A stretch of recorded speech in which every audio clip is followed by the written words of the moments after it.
In this video, we are going to explore friction simulation.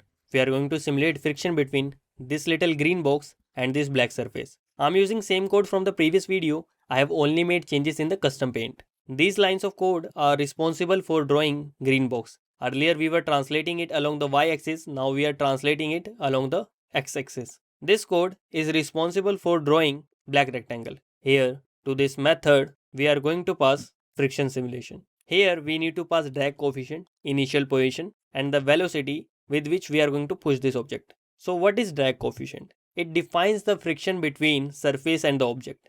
0 means high friction, 1 means no friction. For now, I'm going to give it a value of 0.8.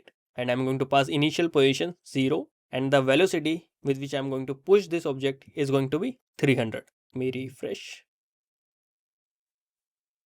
So now it went out of the screen. To fix this, we are going to give our object some deceleration. To give deceleration, we can use property constant deceleration. By default, the value of this property is 0. For now, we are going to pass it 100. Let me hot restart.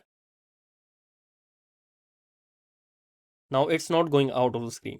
You can also pass tolerance. So what is the use of tolerance? It is used to check whether simulation is completed or not. It is used to compare current value and the second last value generated by the simulation. If the difference is less than or equal to the tolerance, then simulation is considered as done or completed. So by default, the value for this is default tolerance.